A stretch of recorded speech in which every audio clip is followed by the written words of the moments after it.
Good afternoon and welcome to our webinar, the fourth and final in a series exploring the life cycle of a contract.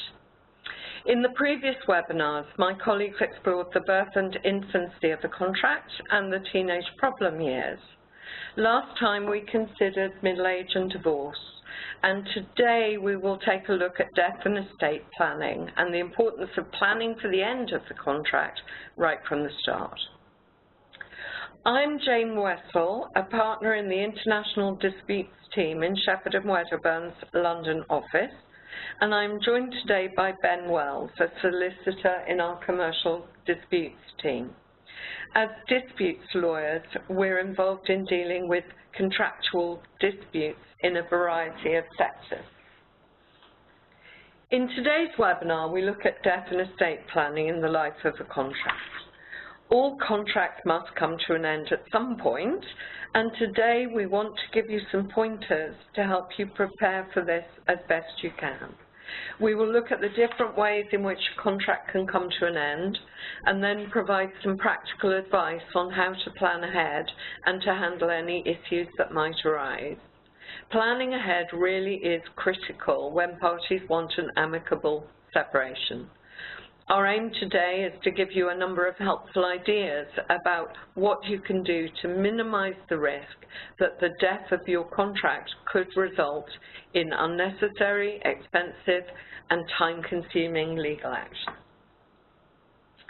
There are essentially three ways in which a contract can come to an end, and these are automatic termination under the terms of the contract or by agreement, one of the parties using a contractual termination provision, and breach of contract.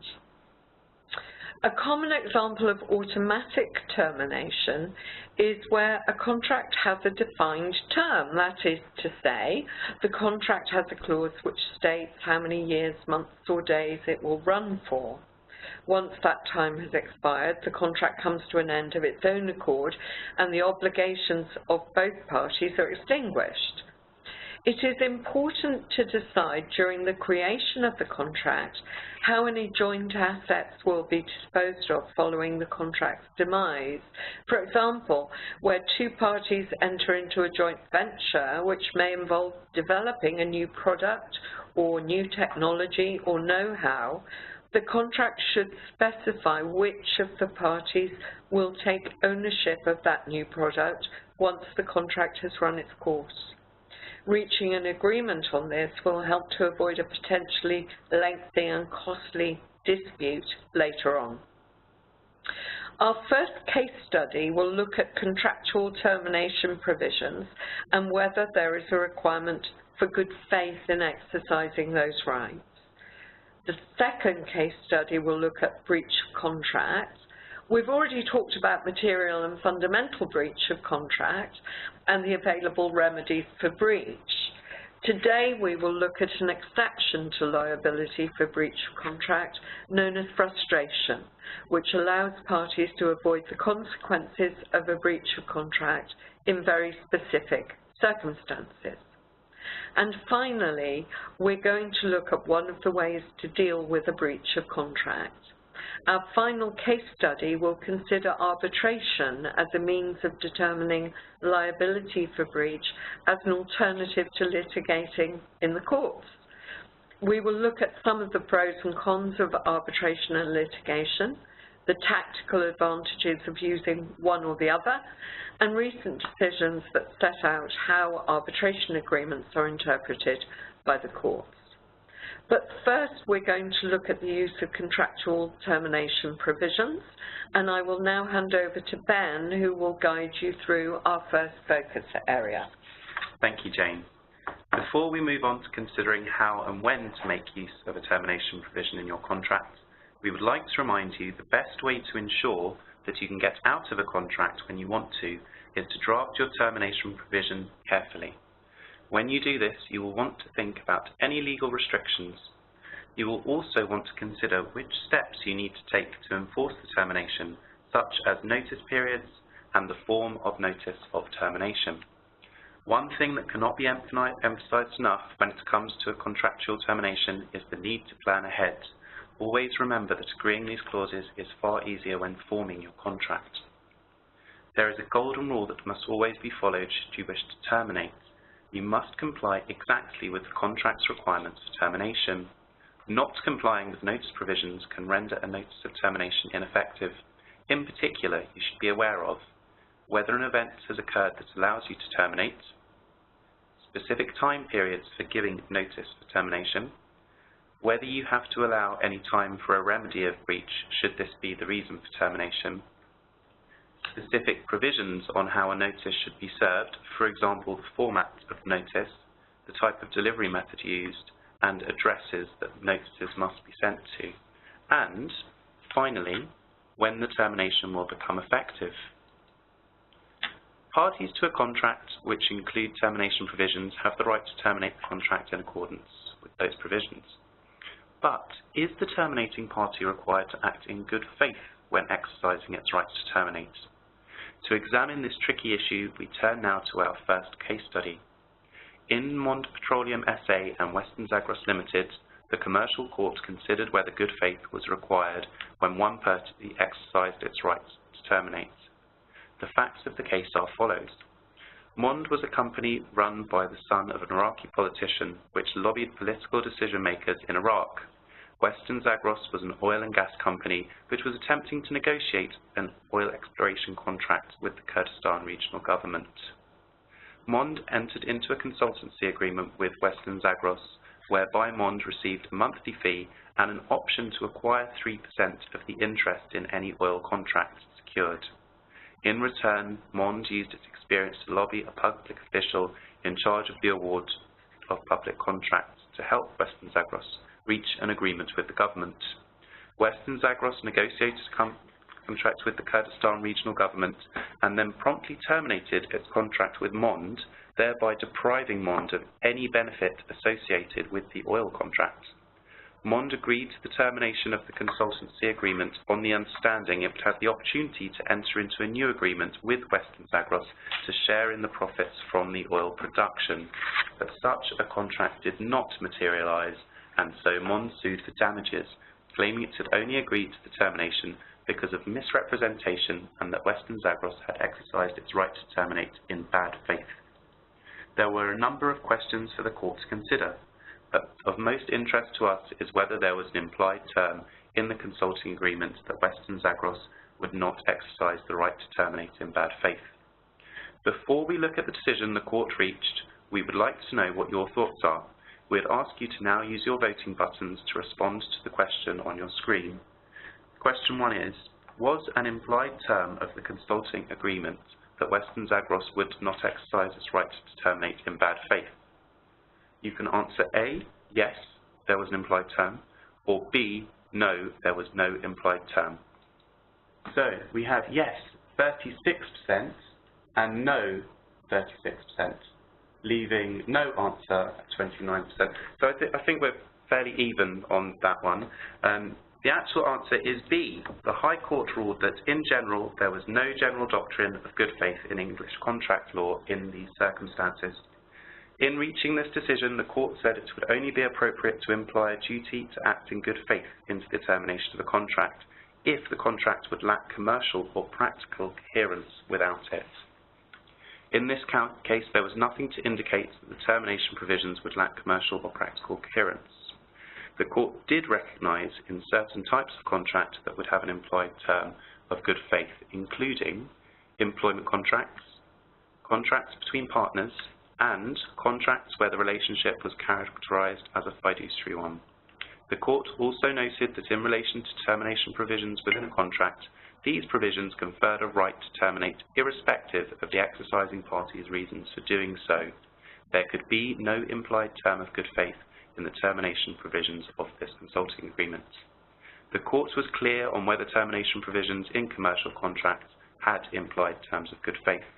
However, going back to our golden rule of complying with the notice provisions, Western Zagros failed to give Mond the specified 30-day notice period for termination, and so the notice overall was ineffective. The court ruled that this could easily be fixed by serving another termination notice. The basis of the claim, namely the implication of good faith, was legally unsound, and so the court found in favour of Western Zagros on that point. However, Western Zagros' non-compliance with the notice provisions meant termination had not occurred, although the court took a highly pragmatic approach when considering how this could be rectified. This case is an excellent example that highlights many of the points we discussed earlier when thinking about the important issues when it comes to death of a contract by the exercise of a contractual termination provision. So, what are the practical lessons we can learn from this case? Really, it serves to emphasise the overriding theme of the webinar so far: plan ahead to avoid costly and lengthy legal arguments. To recap them, firstly, think about what you want to include in your termination clauses. If in doubt, speak to a lawyer who has experience in such matters. Secondly, think about what you need to do to comply with the provisions of your termination clauses. As highlighted in this case study, you can be successful in a legal argument only to be undone by not serving your notice correctly. The practical requirements are never to be underestimated. And finally, consider the legal basis upon which you are terminating the contract, or conversely attempting to dispute termination. It's always worth seeking legal advice on this point to ensure you are not risking liability for damage because you did not have a right to terminate the contract in the first place. Thank you, Ben. Let's move on to our second focus area.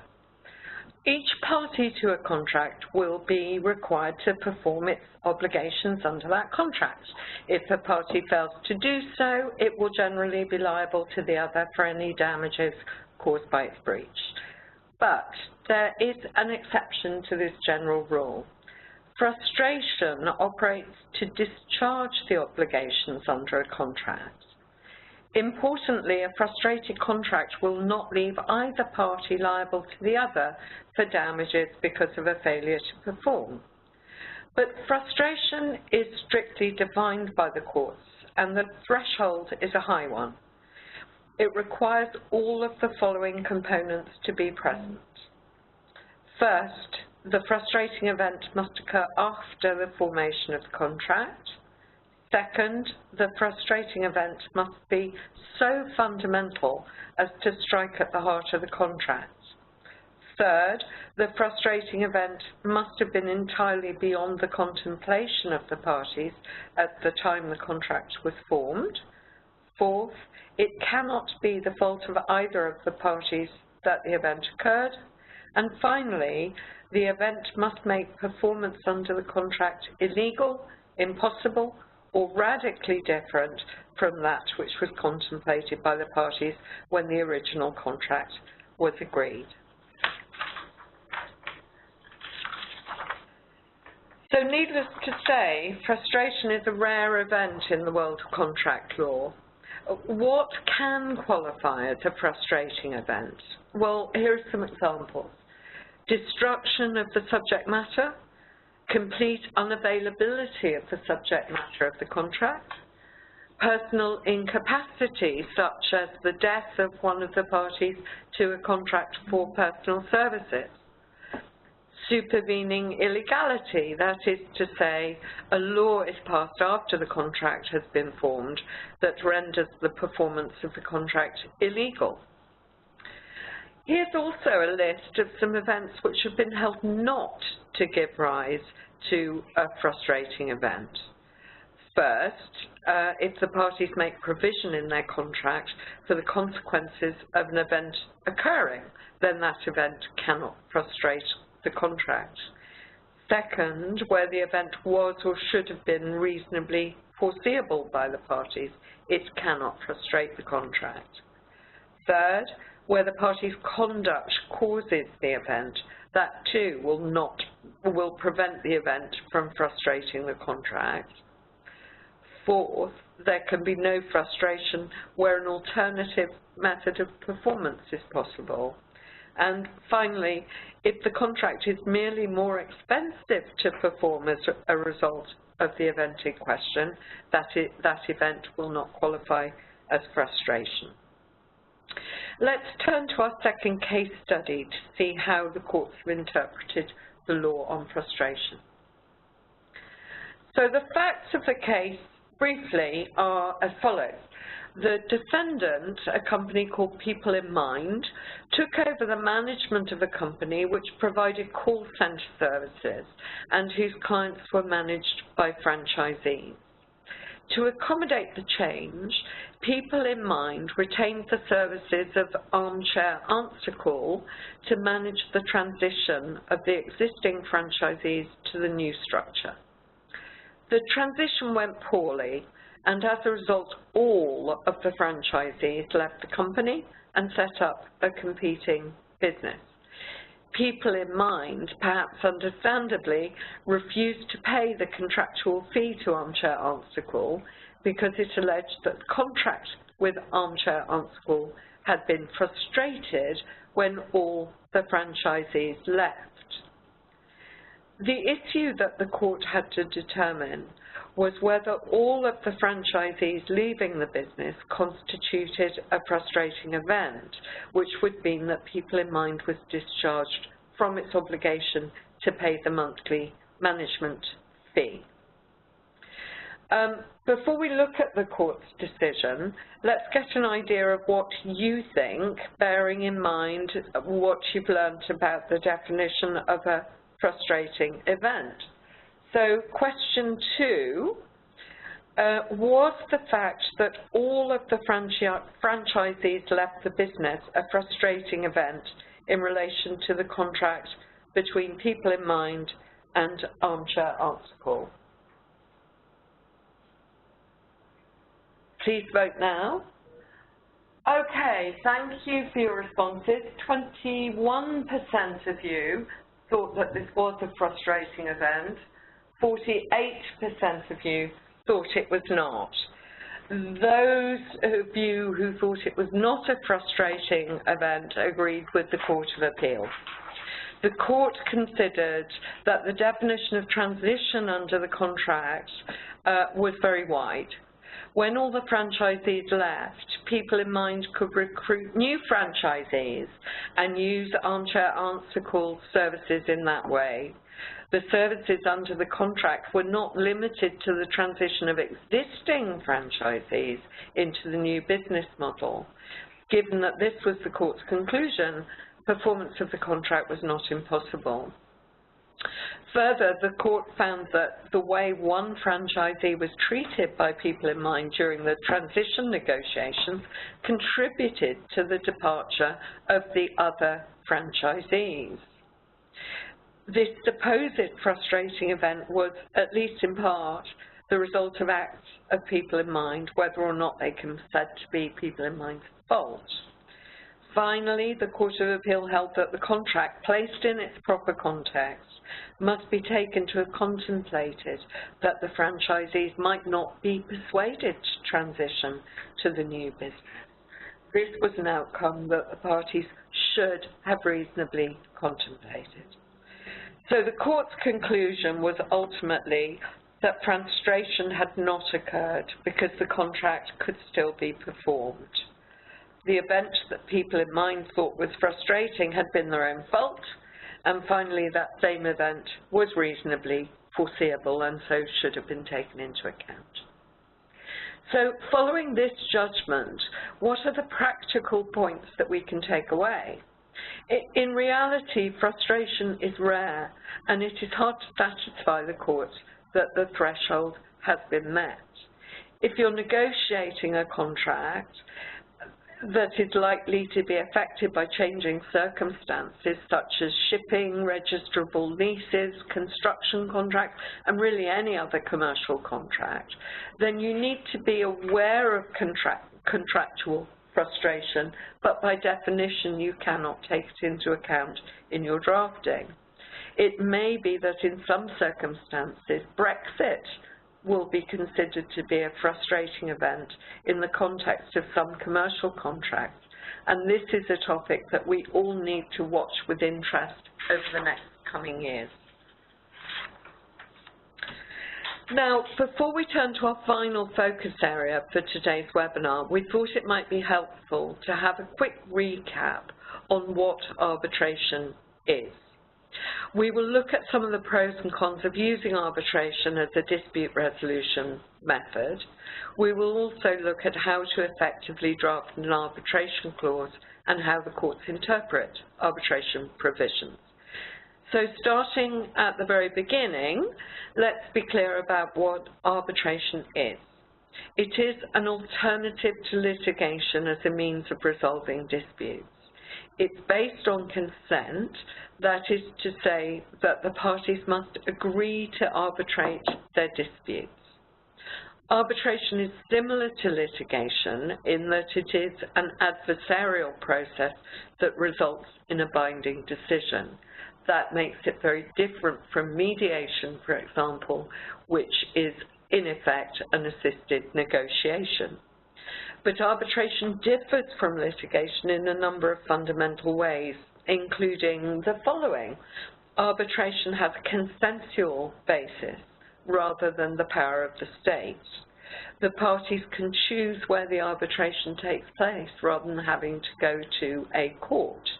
The parties can choose rules to govern the procedure rather than being bound by fixed rules of court. The parties can choose who sits as an arbitrator rather than having a judge assigned by the court. And arbitration is usually completely confidential, unlike courts, which are generally open to the public. So in terms of our final focus area in the Planning for Death webinar, arbitration is important because, as we've already established, the golden rule when thinking about termination is planning ahead. Having an agreement between the parties as to how they will resolve any disputes that arise before those disputes arise is key to making sure that the death of the contract is as straightforward as possible. This can reduce the time and money spent dealing with any procedural disputes, allowing the parties to get on with dealing with their substantive dispute. If you need help deciding whether or not arbitration is the appropriate way to resolve your potential contractual disputes, we would always suggest you seek legal advice so that you have a full understanding of any advantages and disadvantages of each method in the context of your particular contract. Thank you, Jane. So now let's look at some of the pros and cons associated with arbitration. Arbitration has found favour amongst parties to commercial contracts, particularly international contracts, for a number of reasons, such as arbitration can be considered considerably quicker and cheaper than litigation. Parties can choose the rules and the location of the arbitration. The proceedings and any awards made are confidential, and it can be far easier to enforce an arbitration award internationally through the New York Convention 1958 than it is to enforce a court order overseas. The Convention allows parties to enforce arbitration awards in almost any country, regardless of where the arbitration was held and the substantive laws that were used. There is one particular aspect of choosing arbitration to resolve disputes which can be a positive or a negative, namely that it's generally not possible to appeal an arbitration award except in very specific circumstances. A decision will only be appealable if the tribunal lacked jurisdiction, there has been some serious type of procedural irregularity, or in very limited circumstances if the decision of the arbitrator is wrong on an important point of law. The provisions certainly more quickly than the case with legislation, and it's good if you win, but less so if you are unsuccessful. If you decide that arbitration is preferable, it's important to consider how to draft an effective arbitration provision. Good arbitration clauses tend to be simple and to the point. Typically, they will be clear as to which form of dispute resolution you are choosing, specify the seat of arbitration, specify the law governing the arbitration agreement, address the qualifications and appointments of arbitrators, address the language of proceedings and the substantive law to be applied, state whether institutional rules apply, state clearly any obligations of confidentiality, and be tailored to the needs of the parties as regards procedure and remedies. If you make an arbitration clause too complicated, there is the risk that it can become too expensive and time-consuming with satellite litigation over the meaning and effect of the arbitration clause, also reducing chances of being able to effectively enforce an award and binding parties to expensive procedures, such as a 3-person tribunal for a straightforward dispute. Now, let's turn to our third and final case study to see how the courts approach interpretation of arbitration agreements. This case is from the High Court and is called Associated British Ports and Tata Steel UK Limited.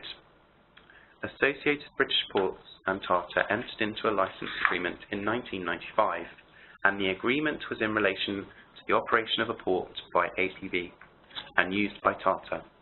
Clause 22 of the license provided that in the event of a major physical or financial change in circumstances affecting the operation of Tata's works or the operation of the port, either party could serve notice on the other requiring the terms of the license to be renegotiated. Should the parties fail to reach an agreement on the new terms of the license within 6 months, then the dispute would be referred to an arbitrator for a final decision. Tata notified ABP that it experienced a major financial change, and as a result, significant market changes facing the steel industry in the UK. As such, Tata wanted the terms of the license to be renegotiated. Tata referred the dispute to arbitration. ABP challenged this, firstly on whether the scope of the arbitration provision included the license fee that was due. ABP argued that as the fee could be renegotiated under the other clauses of the contract, the Clause 22 arbitration provision did not extend to include the license fee. Before we discuss the court's decision, please use your voting buttons to let us know what you think. Question 3 is, should Clause 22 allow for the license fee to be the subject of an arbitration? Please click A for yes or B for no. Please use your voting buttons now. We have 45% voting yes and 21% voting no. If you thought the answer was A, that was the correct answer, and the license fee was within the scope of the arbitration provision. According to the court, very clear wording would be required before one would construe a clause which envisaged a potentially extensive revision of the license terms, as excluding such a key element of the bargain as the fee. Any major or financial change in circumstances which affected the operation of the parties' facilities was likely to affect the fee that Tata was prepared to pay under the license, or which ABP considered fair recompense for its services. The court didn't consider that there was any inconsistency between the presence of the other clauses in the license and an interpretation of Clause 22 to include the license fee. This decision was a restatement of the law laid down in the authoritative decision of the House of Lords in 2007 in the case known as Fiona Trust. The House of Lords concluded that the construction of an arbitration clause should start from the assumption that the parties, as rational businessmen, are likely to have intended any disputes arising out of the relationship into which they have entered to be decided by the same tribunal. In the words of Lord Hope, arbitration may be chosen as a one-stop method of adjudication for the determination of all disputes. The second issue that the court had to consider was whether the arbitration clause as a whole was void because the triggering event, defined as any major physical or financial change in circumstances, was too uncertain to create a binding obligation to refer a dispute to arbitration. For the fourth and final time today, please could you use your voting buttons to answer the following question. Question 4 is, was the phrase any major physical or financial change in circumstances so vague as the definition of a triggering event or to render the whole of the arbitration clause void? Please answer A for yes or B for no. Please use your voting buttons now. And we have 19% voted yes and 56% voted no. If you answered no and you thought that the definition was not so vague as to render the clause void, then you agreed with the court. The court held that the trigger was sufficiently clear to allow Tata and ABP to refer a dispute to arbitration. The court found that the wording did not leave the scope of the trigger entirely open-ended. The terms of the clause stated that there had to be not only a major physical or financial change in circumstances, but also one that affected the operation of tidal harbour or of Tartar Steel's nearby steelwork. As such, ABP's contention that the phrase was too vague had to be rejected. So, what can we learn from this case? The message is quite simple. Keep your arbitration clauses as simple as possible to avoid disputes over the meaning of phrases contained in them. In the case we've just looked at, whilst eventually the arbitration clause was upheld, the parties had to engage in costly satellite litigation on the meaning of the provision before they could actually deal with the substantive issues in dispute. For contractual disputes in England, where arbitration is the preferred method of disputes resolution, the Arbitration Act 1996 operates as a gap filler for any necessary provisions not included in the arbitration agreement.